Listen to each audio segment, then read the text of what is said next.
Du Pérou à la Réunion, en passant par le massif de la Chartreuse, les plantes médicinales offrent une pharmacie à ciel ouvert. L'herboristerie, la phytothérapie sont en plein essor, proposant une alternative aux médicaments. Des chercheurs, des guérisseurs, des cueilleurs passionnés nous emmènent dans le secret de ces plantes aux vertus étonnantes.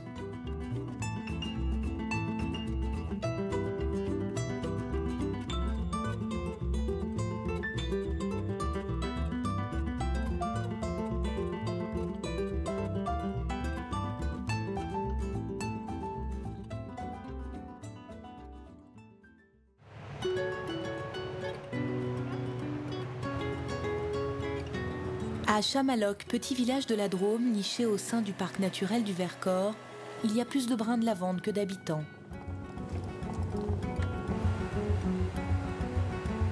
Si son parfum apaisant embaume ce cadre idyllique, cette plante a aussi des vertus presque magiques.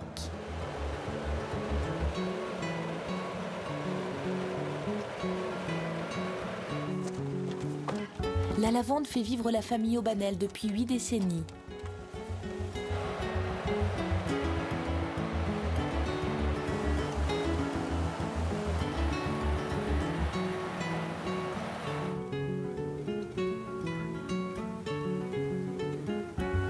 Alain a grandi dans les champs de lavande.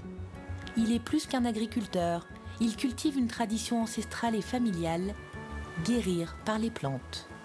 La lavande, dans l'esprit des gens, la lavande c'est une plante à parfum.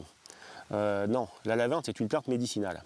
Dans les jardins des simples au Moyen-Âge, s'il y avait de la lavande, ce n'était pas pour le parfum, c'était vraiment pour se soigner.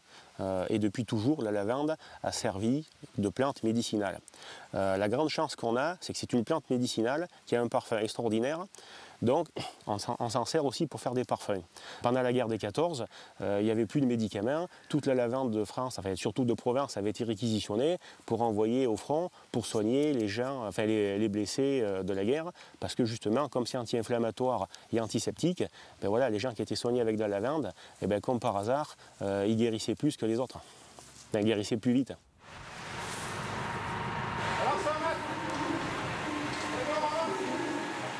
Pour avoir un effet médicinal, la lavande doit être distillée. Alain et sa famille se sont spécialisés dans la production d'huile essentielle à partir de la fleur de lavande. La distillation de la lavande se fait dans cet alambic en inox, une sorte de grande marmite dans laquelle va bouillir la lavande ramassée le matin même. Au brin de couleur mauve, on ajoute simplement de l'eau portée à ébullition à 105 degrés pendant 20 minutes.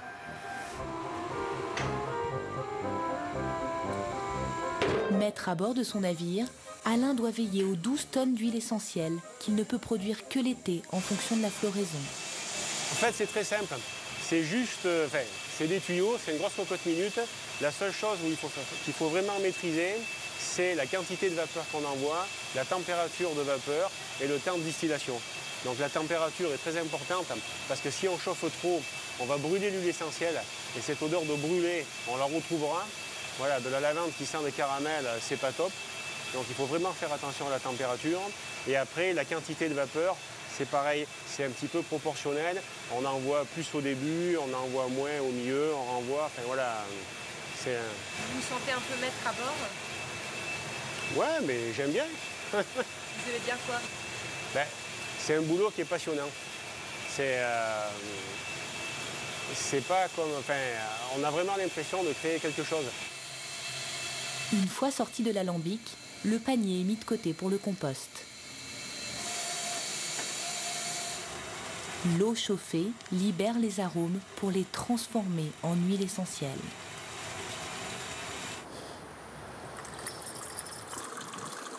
Ça, c'est l'huile essentielle. Et quand j'ai le temps, je mets directement en flacon à la distillerie. Et là, on est direct du producteur au consommateur. La lavande, c'est antiseptique, anti-inflammatoire et anti-stress décontractant. Ça veut dire que c'est super efficace pour tout ce qui est soin de la peau en cas d'accident.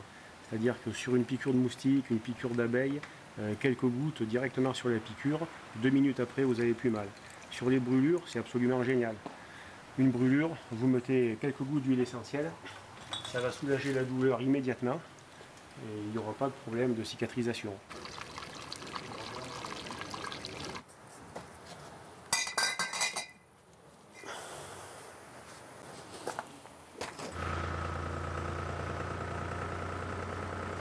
La distillerie est une affaire de famille. C'est le père d'Alain, André, aujourd'hui à la retraite, qui a acheté le premier alambic.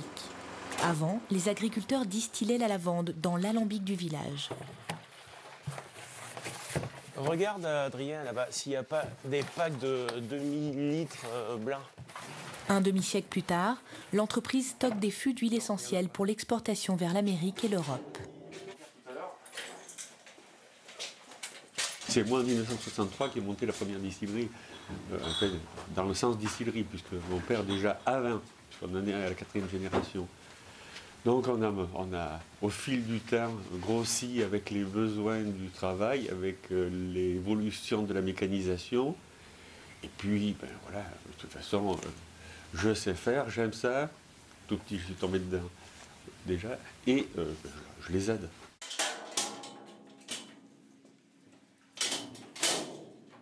Ces fûts représentent les revenus de l'année.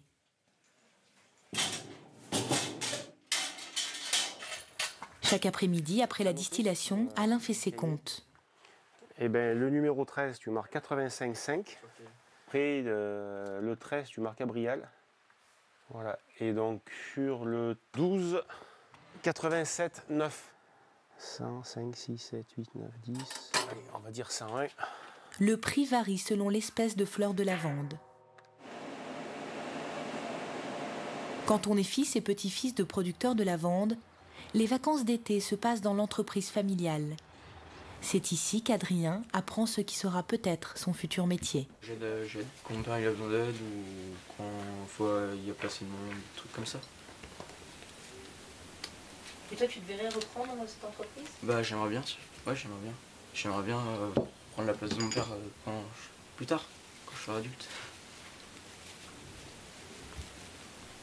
C'est bon, c'est bon, c'est bon. Tac, tac, tac. C'est tout bon. Adrien est encore trop jeune pour faire les marchés, mais en sillonnant les routes de la Drôme, son père emporte un peu de son savoir-faire avec lui. À Die, un magnifique village des Alpes du Sud, c'est le jour du marché des artisans. Cette année, Alain y participe pour la première fois dans l'espoir de vendre quelques flacons d'huile essentielle de lavande et de conseiller les clients sur le rôle médicinal de cette fleur. En France, on n'est quand même pas très avancé, enfin, on n'est surtout pas très en avance sur tout ce qui est aromathérapie, soins par les produits naturels, soins par les plantes. Nous, on a énormément de clients, des Suisses, des Allemands, qui depuis 15 ans nous achètent régulièrement des huiles essentielles pour se soigner avec. Moi, c'est pour les moustiques. C'est vrai, on s'en met un peu le soir sur les chevilles ou sur les bras. Et c'est vrai que... ou même quand on est piqué, quoi, sur les piqûres de moustiques et tout, ça soulage. Et vous en achetez souvent? J'en ai toujours un flacon à la maison, oui. Et vous savez que ça peut avoir des propriétés médicinales? Oui, aussi, c'est vrai que... Mais bon, je n'utilise pas trop... Pour le rhume. Oui, voilà, le rhume, c'est vrai que des fois, quelquefois, il faut quelques gouttes. Pas hésiter à l'utiliser aussi pour toutes les coupures, les brûlures. C'est une huile végétale, donc ça fait pas mal.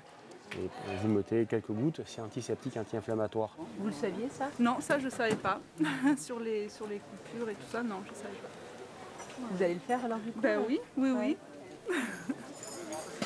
Voilà. Même sur un coup, de toute façon, vous vous cognez pareil.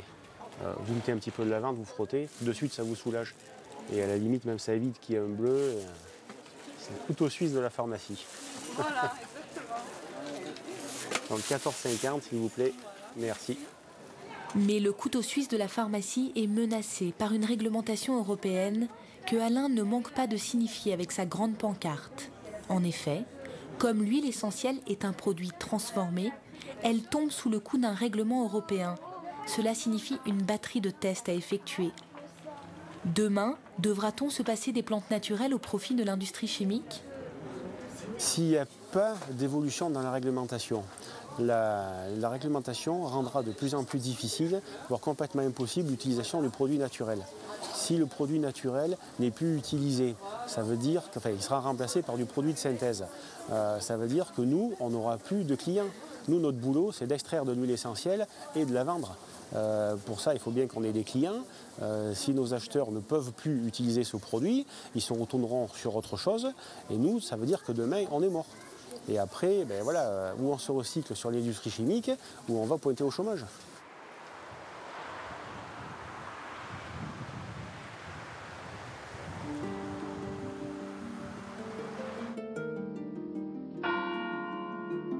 Cette thérapeutique ancestrale par les plantes aromatiques, découverte en 1928, connaît un engouement chez les consommateurs, car il y a une véritable défiance envers les médicaments.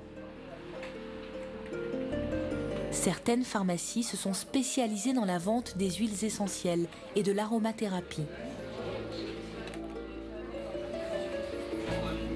Nous sommes à Voipy, en Lorraine, dans la pharmacie familiale de Jacques Florentin. Fondée en 1953 par les parents florentins, la pharmacie a toujours laissé une place importante à l'aromathérapie. Oui. Jacques perpétue cette tradition en passant du temps avec ses clients pour les conseiller sur les produits naturels et sur la phytothérapie. Je viens parce que j'ai ma fille qui a un petit souci, elle ne peut pas se déplacer.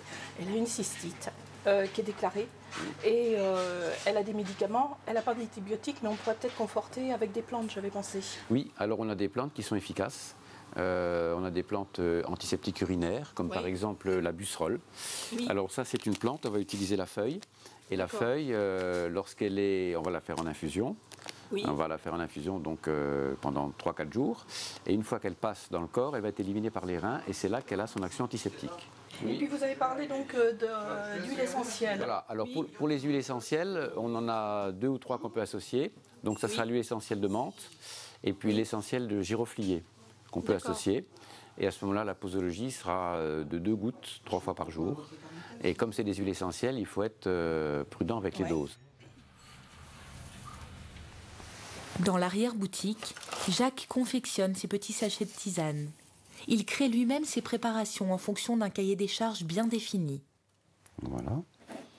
La mauve, matricaire mauve, voilà. Celle-là, c'est une tisane qui va servir dans les toux rebelles, et surtout lorsqu'il y a une grosse production de mucus, quand on a un encombrement bronchique, quand on a des glaires. C'est une tisane qu'on prendra de l'ordre de 3 à 4 cuillères à soupe pour un demi-litre d'eau. Qu'est-ce que les médecins pensent de tout ça? Qu'est-ce que vous faites? Écoutez, je crois qu'ils apprécient beaucoup parce que pas mal de médecins sont bien sûr au courant des plantes qu'on conseille. On reste dans une médecine complémentaire et non pas alternative, c'est-à-dire qu'on ne va jamais remplacer les prescriptions des médecins. Un exemple classique, c'est les gens qui veulent essayer d'abandonner les somnifères qu'ils ont pris pendant des dizaines d'années. Eh bien, on arrive petit à petit, chez certaines personnes, à un sevrage avec des plantes. Pharmacien herboriste et en même temps chercheur de terrain, ce disciple de Jean-Marie Pelt étudie les savoir-faire traditionnels aux 4 coins du monde. Cette année, son étude le mène dans un département d'outre-mer français, la Réunion.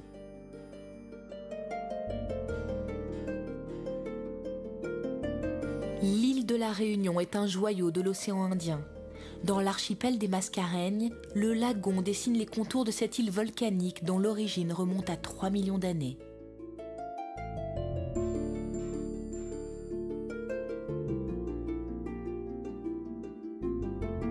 Jacques Florentin arpente la route du littoral qui longe la côte.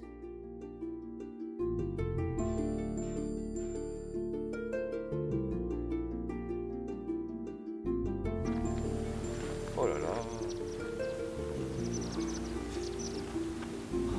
Extraordinaire! On est arrivé au sommet de Mafat, à 2000 mètres d'altitude, et on découvre un spectacle quasi hallucinant, avec cet immense cratère, ce volcan qui s'est effondré sur lui-même et qui est un des paysages caractéristiques de la Réunion qu'on voit sur les photos d'habitude. Et là, on le découvre en réalité, c'est extrêmement impressionnant, avec des abrupts de 1000 mètres.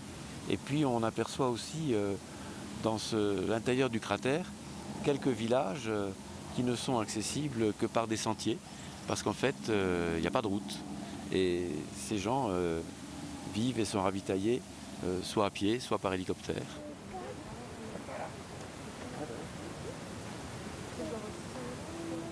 Dans cet environnement sauvage et aride, la flore s'épanouit en se gorgeant de soleil. Ça, c'est une plante qui s'appelle ici fleur jaune, qui pousse en altitude et qui a des propriétés sur la circulation veineuse. En particulier, c'est un vénotonique. Donc, quand on a des sensations de jambes lourdes, quand on a des problèmes de douleur au niveau des jambes, en particulier en été, donc ça va activer la circulation veineuse. C'est des propriétés qui ont été démontrées, qui sont traditionnelles ici. C'est vraiment une plante emblématique de la Réunion. Je crois que quand on arrive ici, c'est une des premières plantes que l'on voit parce que tout le monde la connaît. En plus, elle est très jolie, elle est très belle. Cette fleur jaune va nous faire voyager sur l'île. Au fur et à mesure des rencontres, Jacques va découvrir le cheminement d'une plante pour qu'elle soit reconnue comme plante médicinale. S'il a fait 10 000 kilomètres, c'est parce que ce docteur en sciences s'intéresse d'abord à ceux que l'on nomme les tisaneurs à La Réunion. Dans le village de la Montagne, à l'ouest de la capitale Saint-Denis, se cache un jardin extraordinaire et une guérisseuse devenue elle aussi une figure emblématique du village. Bonjour. Ça va? Ça va bien et vous? Ben, soyez le bienvenu, vous allez faire une petite visite. Oui, on m'a dit que vous aviez un magnifique jardin créole avec beaucoup de plantes médicinales. Vous savez, c'est un petit peu comme dans toutes les maisons créoles. On a toujours un petit coin avec des petites plantes médicinales, des petites plantes endémiques. À 85 ans, Kakine cultive des plantes depuis son plus jeune âge. Des plantes endémiques, des plantes tropicales, des plantes rares. Elle en fait pousser 60 espèces différentes. C'est un cattleya. Ça, c'est un cattleya. C'est dans ces jardins familiaux, souvent méconnus, que Jacques puise sa connaissance. À Paris. Et c'est auprès de Kakine qu'il apprend les secrets des infusions locales et la capacité incroyable de ces plantes pour guérir. Oui, celle-ci. Et on fait comment pour le préparer? Alors, moi, je prends les feuilles qui sont déjà mûres.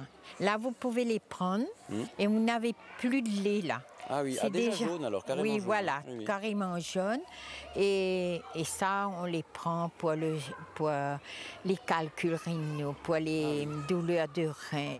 Kakine n'a jamais voulu écrire dans un cahier ses connaissances. Elle a tout appris oralement de sa grand-mère. Kakine s'est spécialisée dans les tisanes pour bébés. Elle détient le secret de la préparation de la tambave, que l'on appelle aussi petit loc, qu'elle donne aux nourrissons depuis des générations, comme elle l'a fait pour ses 5 enfants et ses 14 petits-enfants. Ça s'appelle les petits locs, comme on dit ici. Alors, on prend 3 plantes en principe. Alors, ça dépend qu'est-ce que le bébé il a besoin. S'il a que des coliques, alors on peut mettre la yapana, on met le petit ouette et le petit cœur de pêche. Ou alors, s'il a des gaz, on met l'anis et le petit ouette et le cœur de pêche. L'ayapana, d'origine brésilienne, est aujourd'hui mondialement connue pour ses bienfaits contre les maux de ventre. Kakine prépare ses tisanes au dernier moment, selon les commandes. J'attends que l'eau soit un petit peu teintée, que la feuille ait rendu tout son jus, quoi. Voilà. C'est bon. Elle est vert, un petit peu vert jaune, hein?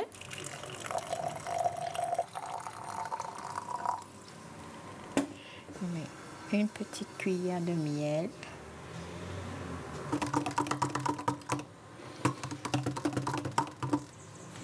Une petite cuillère d'huile pour faire détacher les parcelles qui sont collées à la paroi de l'intestin du bébé. Hein? Et après, on lui donne le petit biberon. Voilà. Pour les bébés, ça marche, mais je ne sais pas qu'est-ce que les médecins pensent, puisque j'ai jamais eu affaire à un enfant de médecin.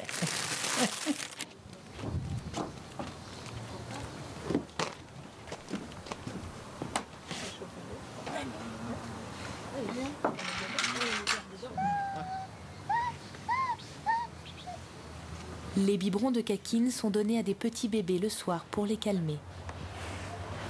Elle avait beaucoup de coliques, elle avait beaucoup mal au ventre et elle se tordait de douleur. Je suis partie chez le médecin qui m'a donné des médicaments ou quoi qui n'ont pas forcément fonctionné. Donc il n'y a rien de mieux que les plantes. Et en plus, les deux, elles ont adoré ça. Donc voilà, c'était très bien.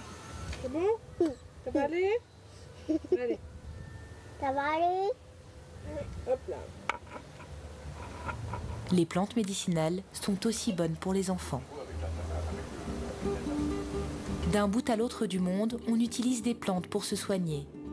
À 10 000 km de la Réunion, au Pérou, Mohamed Haddad, chercheur français à l'Institut de recherche et de développement, recherche de nouvelles plantes guérisseuses. Nous l'accompagnons sur le fleuve Marañón, un affluent de l'Amazone, dans la forêt vierge, au nord-est du pays. Le scientifique collecte les plantes sauvages médicinales et tente d'en extraire les molécules qui deviendront peut-être les remèdes de demain.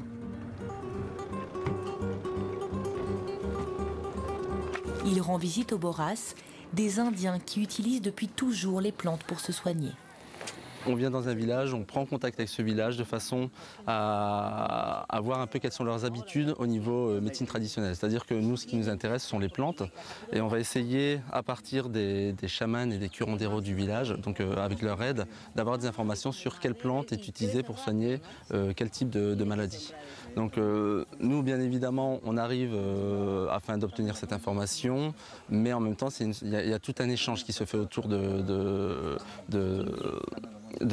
ce travail. C'est-à-dire qu'on ne vient pas pour récupérer juste ces informations, il y a tout un échange qui tourne autour de tout ça.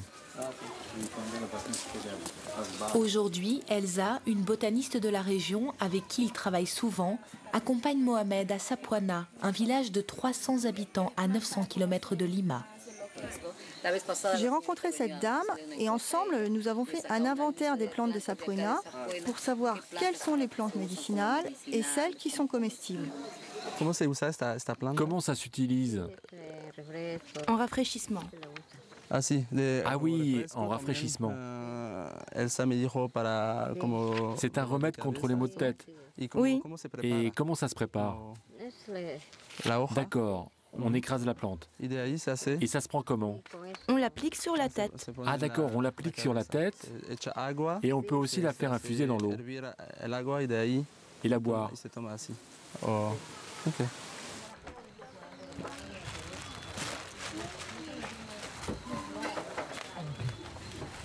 Pour déterminer l'emplacement de l'arbre, le chercheur relève ses coordonnées géographiques. Donc le point GPS. Le point GPS, voilà. Ok, donc c'est le sud 04 46 point.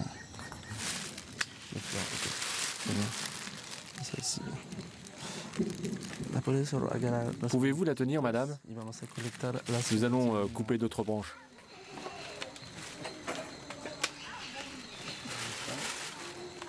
C'est une plante de la famille des myrtacées qui est utilisée pour soigner les douleurs de tête, pour faire baisser la fièvre. Donc effectivement, le fait de l'avoir à proximité dans un petit jardin, c'est idéal parce que en cas de besoin, ils ont juste qu'à traverser le jardin et ils vont collecter leurs feuilles. Merci beaucoup, madame. Merci pour votre aide.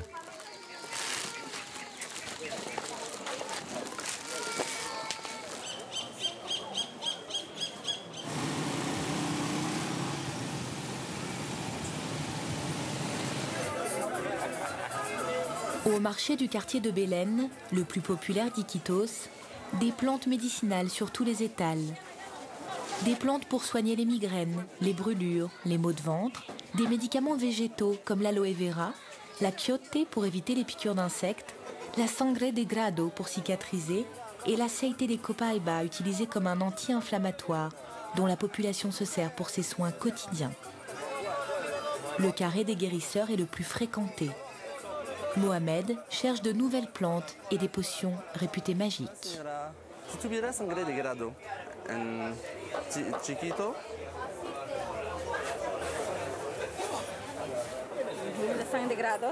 C'est une crème cicatrisante. Vous la passez comme ça sur le bras et la blessure disparaît très vite. Mohamed l'étudiera dans son laboratoire pour en extraire les principes actifs médicinaux.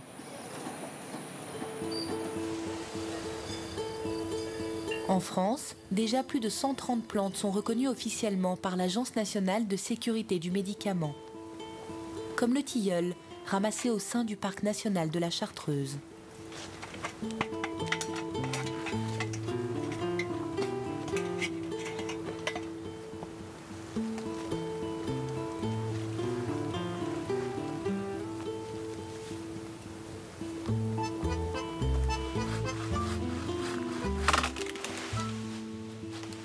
Pascal Ray est un enfant de la région, passionné par les plantes médicinales.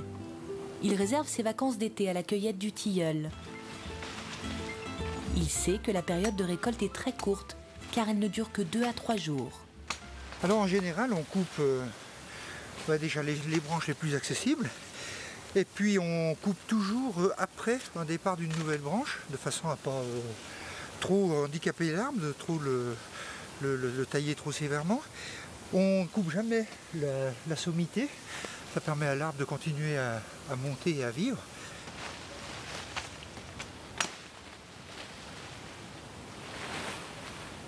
Qu'est-ce qui vous intéresse dans ces branches alors? La fleur, uniquement la fleur. Donc en fait, patiemment on enlève les fleurs une par une, en faisant attention de ne pas prendre les feuilles avec. Voilà.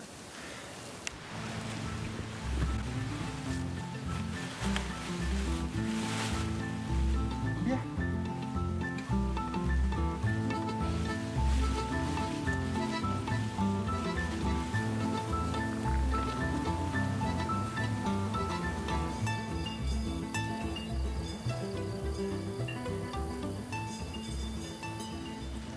Allez, au boulot. Pour répondre aux importantes commandes de l'industrie pharmaceutique, Pascal a créé une petite coopérative de ramassage des plantes de Chartreuse.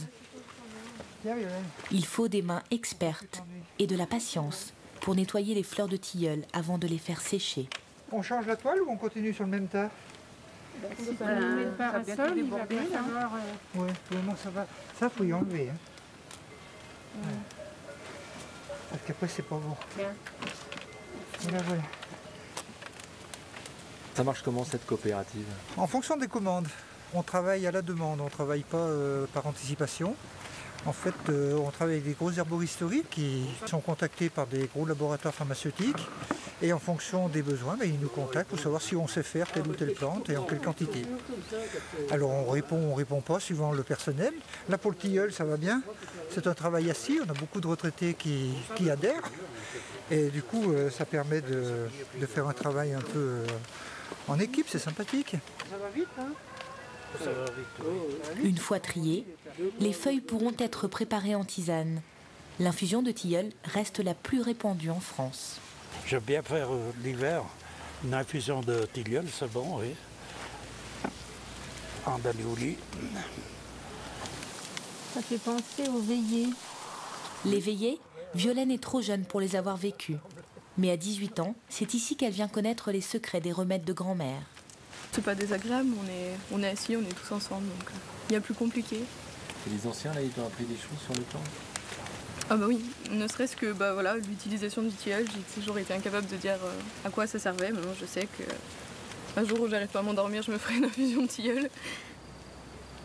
Ici, on vit au rythme de la nature. Le travail autour des plantes médicinales n'est pas mécanisé. Il est réalisé à l'ancienne. Les plantes sont séchées dans le village, chez un paysan. Ah, ça va? Voilà la cueillette. C'est bien. Allez. Ça a l'air lourd. Bah oui, on va y étendre l'eau pour faire sécher tout ça. C'est quoi, du tilleul, non? Là, il y a du tilleul, là, il y a la reine des prés. Hein?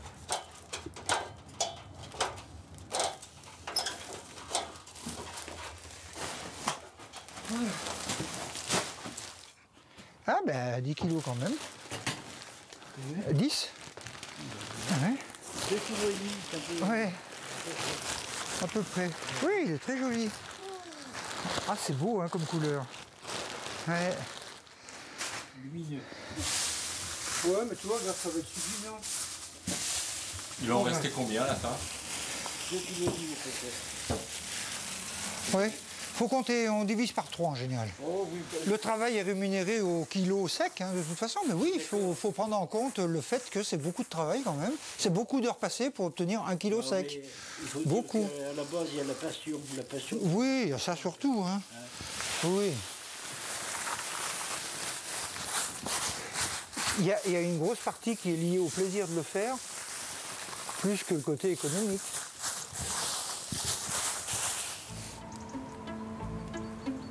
Le jour se lève sur les Alpes. Drapé par le ciel tourmenté du mois d'août, le massif de la Chartreuse se dessine à peine. Il est 7 h du matin, Violaine, la fille du pays, se réveille en douceur. Avec Pascal et Alain, ses 2 oncles, les irréductibles cueilleurs vont affronter la montagne sous un léger crachin. Bon. Partez en montagne même s'il pleut. La vulnéraire avant tout. Non, s'il pleut vraiment trop fort. Mais là, c'est avec modération, ça va faire. Ça va être possible. C'est la vulnéraire qui les fait courir. Pour cette plante rare qui ne pousse qu'au sommet, il faut grimper 400 mètres de dénivelé à flanc de montagne. Là, ce matin, on va essayer de se cantonner dans les rochers que vous voyez là, à droite de la falaise. Là. On va rester à peu près dans ces rochers, un petit peu dans les sapins.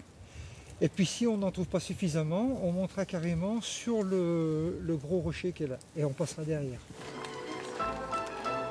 La vulnéraire des Chartreux pousse dans des rocailles que seuls les cueilleurs connaissent. Ah, on est enfin dans la place. Mais alors une place qui ne va pas être merveilleuse. Hein. Effectivement, avec le météo qu'on a eu cette année, eh bien, la cueillette ne va pas être terrible. Voilà l'outil du ramasseur. Un sac en bandoulière. Et puis après les doigts. Des bonnes mains. Alors faites voir vos mains. C'est quoi des des bonnes bonnes mains? Des mains tout à fait traditionnelles. Hein. Elles n'ont rien de particulier. C'est des bonnes mains quand même. Oh, je sais pas. Mais c'est vous qui le dites. Non, voilà, en fait, bon. En fait, ce qu'il faut savoir, c'est qu'on s'esquinte quand même pas mal les doigts en ramassant. Et c'est certainement le côté vulnéraire, veut dire, dans le mot vulnéraire, il y a une racine qui signifie que c'est une plante cicatrisante. Et effectivement, quand on ramasse, on a tendance à se fendre les doigts dans les rochers. Et c'est vrai que au bout de 24 heures, la cicatrice, elle disparaît. Et on n'a jamais de marque qui reste sur la peau. C'est une des particularités de cette plante, c'est que si on la frotte sur une brûlure ou autre, ça efface les cicatrices, oui. Et ça cicatrise très vite. Tiens, je t'ai préparé ton sac. C'est parti. Pour ramasser la vulnéraire en grande quantité, nos 3 cueilleurs ont une autorisation préfectorale qu'ils renouvellent chaque année.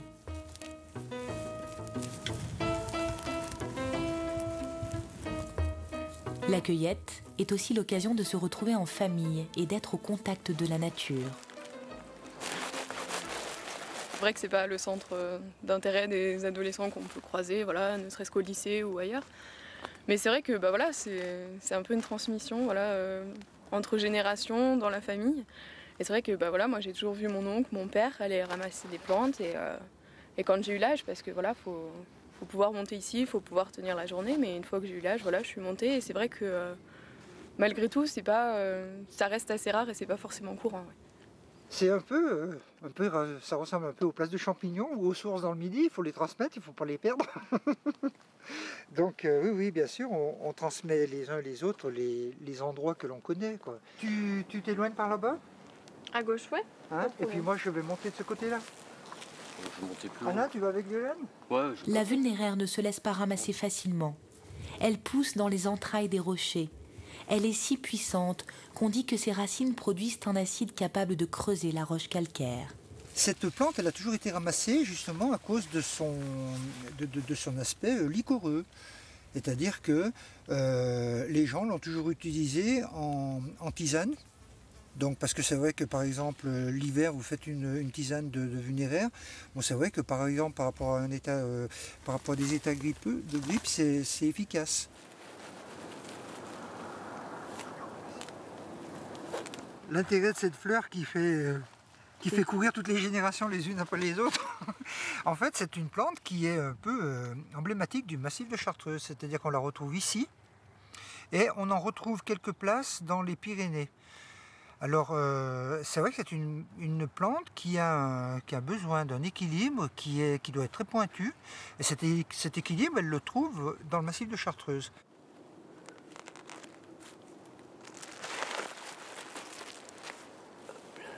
C'est ça.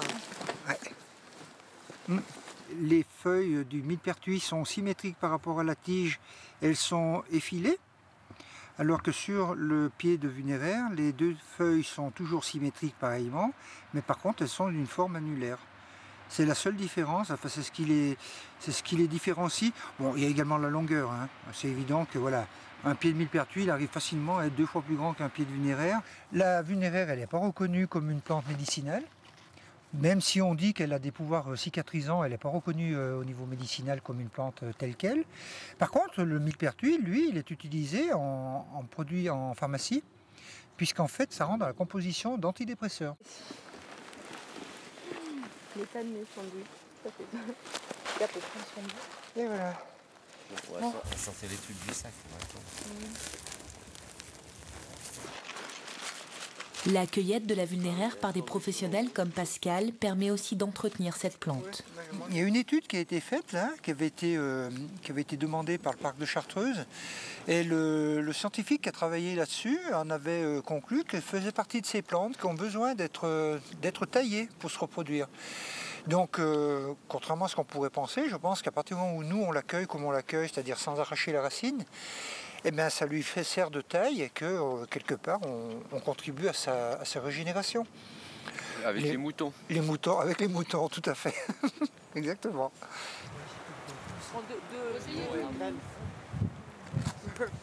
Voilà, une vraie journée Vunéraire, vous avez vu le couvert. À l'autre bout du monde, à La Réunion, les plantes sont comme les cirques. Elles font l'identité de l'île. C'est dans cette nature impétueuse que naissent pas moins de 600 espèces différentes. La forêt couvre plus de la moitié de la superficie de l'île.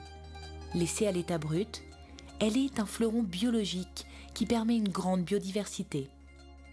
La Réunion comptait une centaine de tisaneurs dans les années 80. Ils ne sont plus qu'une dizaine aujourd'hui, comme Franz le Doyen, surnommé Cacouk.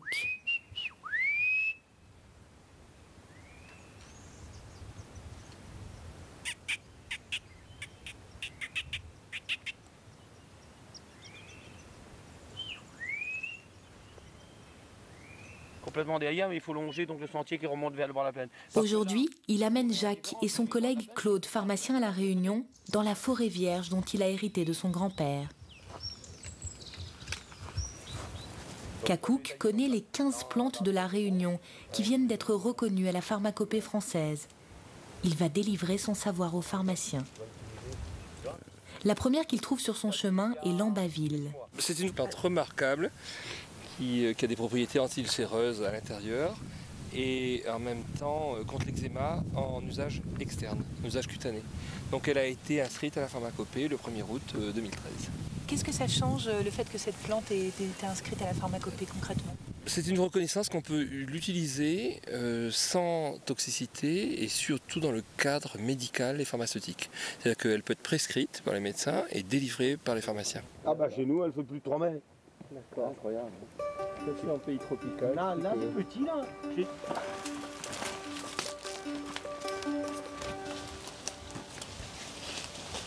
vas, ça va? Ça va.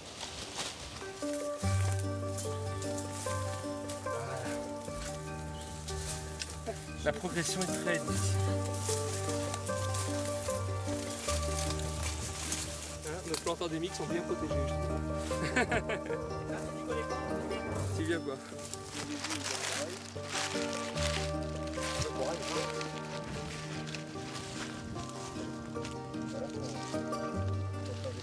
Là c'est une liane à l'état juvénile.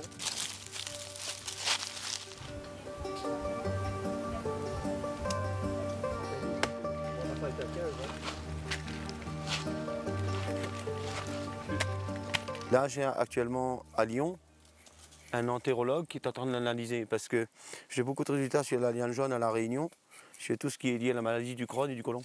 Ah oui. beaucoup de résultats. En plus, elle est très bonne à boire. Une fois prélevée de son milieu naturel, on va dresser la carte d'identité de la plante. La monographie permet de connaître les aspects botaniques, chimiques et thérapeutiques de cette liane jaune. Et lorsque la monographie arrive à l'ANSM, donc c'est essentiellement des données de terrain, plus bibliographiques, éventuellement toxicologiques, elles sont examinées par un groupe d'experts qui vont juger de la recevabilité ou pas de la plante.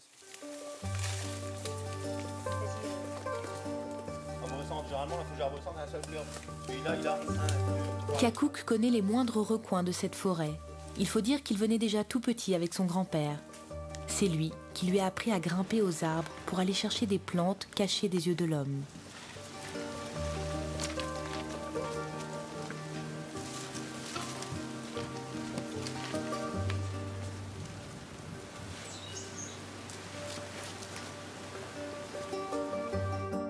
Tu vois là déjà où je suis, je domine la forêt en bas. Je suis complètement...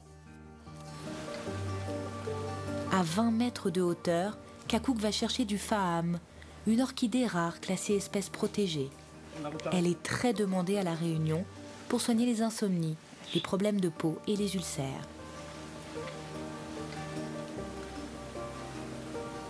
Kakouk est le seul à connaître l'emplacement des plantes dans cette végétation très dense. Lui seul a ses repères dans cette forêt.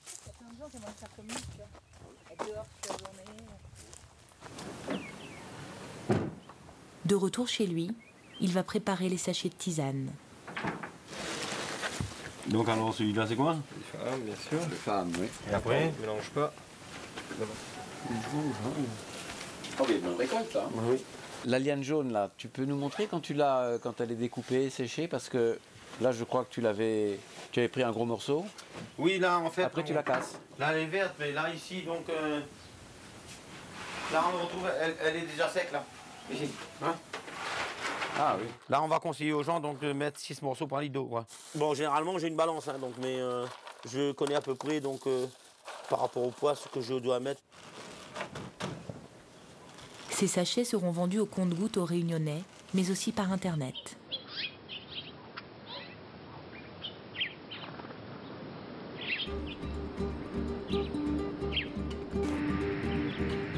Au Pérou, Mohamed, le chercheur de l'IRD, continue son périple sur le fleuve Marañón. Cette fois-ci, il rend visite à Julio, un chaman.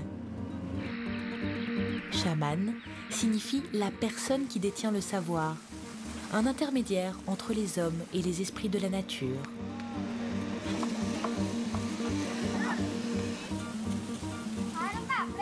Julio est alchimiste. Il a ses propres préparations de plantes qui infusent dans l'aguardiente, de l'alcool de canne à sucre au goût anisé.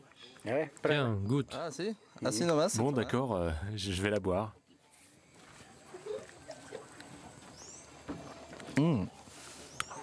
C'est fort. Todo de una vez. Goûtez encore une fois.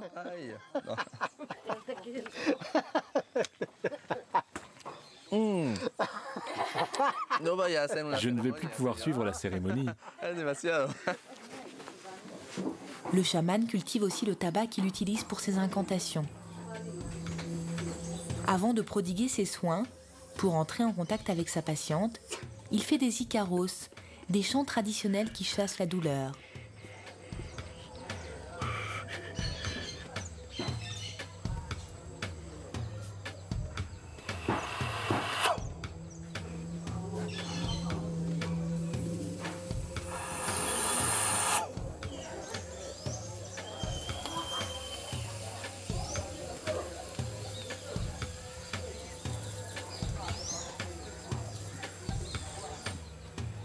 Même si cette méthode n'est pas très scientifique, Mohamed constate que ça marche.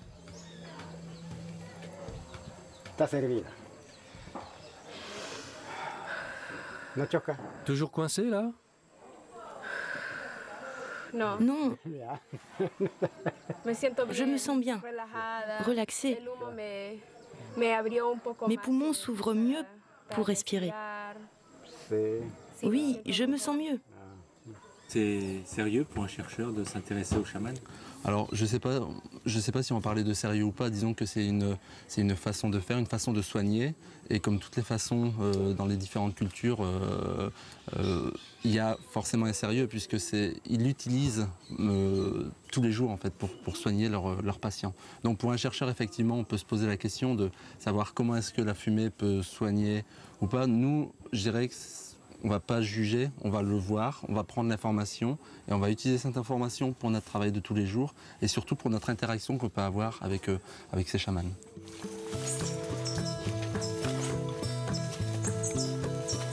Mohamed passe aussi beaucoup de temps dans la forêt équatoriale.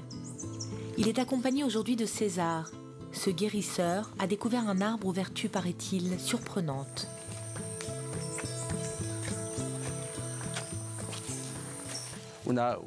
Tu peux donner un coup de machette ici? Celui-là est sec. Allez, ça, ah oui, ça coule. Comment?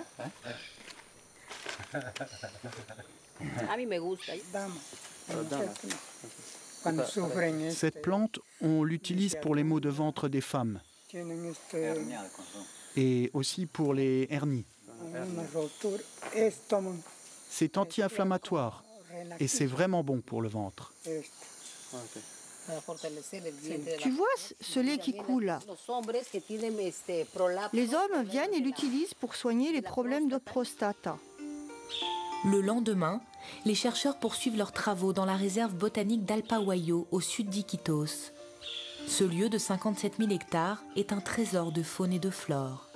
Elsa, la botaniste, a créé un espace consacré aux plantes médicinales de la forêt amazonienne. Elle veut faire découvrir à Mohamed les vertus du bouton d'or. Ça, c'est le bouton d'or. C'est une plante qui a des vertus incroyables. Sa sève est anesthésiante. Si tu la mets sur la langue, tu vas sentir tout de suite ses effets. Tu vas voir, c'est incroyable. Vas-y, prends une petite fleur et mets-la dans la bouche. On me demande en fait de mordre parce que c'est utilisé comme analgésique, c'est-à-dire que ça va normalement m'endormir un peu la bouche. Donc voilà, alors je vais essayer, hein. Je fais confiance. No me voy a morir, hein.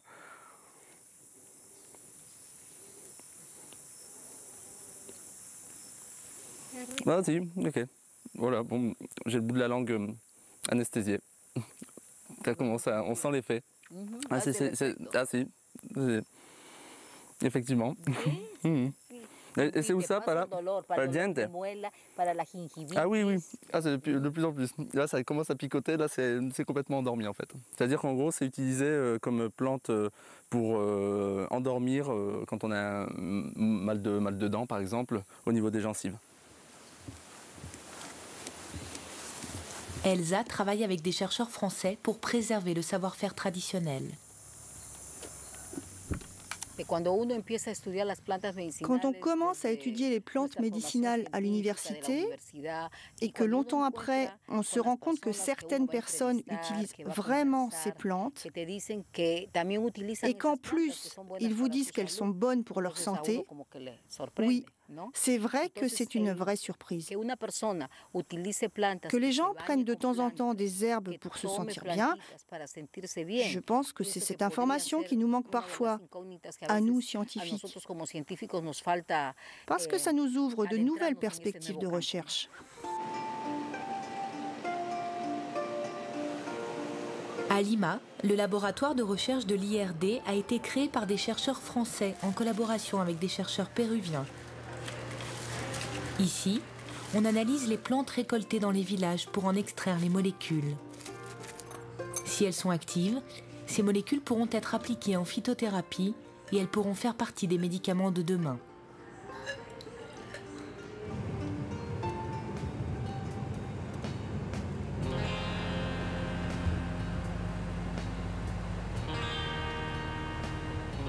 À La Réunion aussi, Jacques Florentin, l'ethnopharmacien, poursuit son enquête sur la fleur jaune, au Sirois, un centre de recherche de l'océan Indien.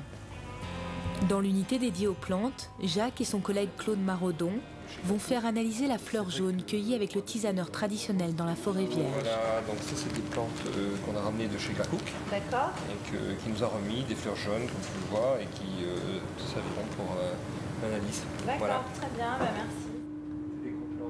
On décortique la plante pour essayer de savoir ce qu'il y a comme molécules intéressantes dedans qui peut ensuite déboucher sur la fabrication d'extraits, soit pour la cosmétique, soit pour l'agroalimentaire donc en tant qu'arôme, ou ne serait-ce que dans le domaine pharmaceutique, donc pour la vente de ces plantes en sachet dans les officines, puisque la fleur jaune vient d'être inscrite à la pharmacopée française. 20 grammes de fleurs jaunes. D'accord. Et là, donc c'est un mélange eau-alcool. Les travaux de recherche pour mettre en évidence les bonnes molécules de la plante peuvent prendre jusqu'à plusieurs années.